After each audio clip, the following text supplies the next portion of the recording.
Iran ने धागे खोल दिए। खलीफा ने बिग एंड बोल्ड मैसेज दे दिया कि झुकेगा नहीं। नतीजा आपकी स्क्रीन पर।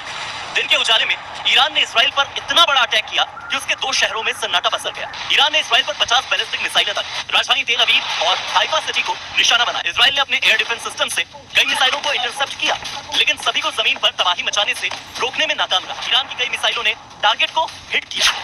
ईरान के हमले से तेल अवीव में धमाकों की आवाजें सुनी।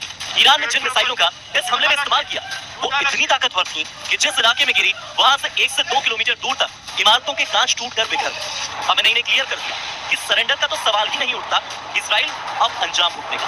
हमलों के बाद इसराइल के प्रधानमंत्री बेंजामिन नेतन्याहू का भी बयान सामने आया कि ईरान को हमले की कीमत चुकानी पड़ेगी। नेतन्याहू का एजेंडा एकदम क्लियर है। ईरान के बैलिस्टिक मिसाइलों के भंडार को मिट्टी में मिला देना और ईरान के परमाणु बम बनाने की क्षमता को सालों पीछे धकेल देना।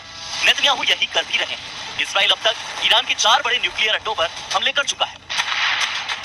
सबसे बड़ा नतांज जहां ईरान का एटॉमिक फैसिलिटी सेंटर है, दूसरा तेहरान जहां atomic energy organisation of Iran है, तीसरा इस्फहान जहां परमाणु टेक्नोलॉजी सेंटर मौजूद है और चौथा अराक जहां हैवी वाटर रिएक्टर है।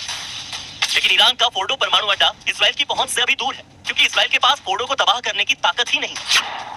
ये ताकत है सिर्फ अमेरिका के पास। लिहाजा अब फोर्डो ट्रंप और नेतन्याहू के निशाने पर है।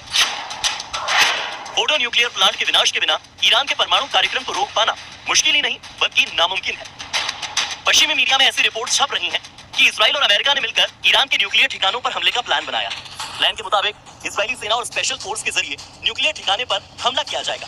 अगर अमेरिकी बम ईरान के परमाणु संयंत्र तक नहीं पहुंच पाए तो इसराइल विशेष बलों के साथ मिलकर ईरान के फोर्डो में परमाणु संयंत्र पर हमला करने का विचार कर रहा है। मतलब फोर्डो न्यूक्लियर प्लांट के विनाश का ब्लूप्रिंट तैयार है।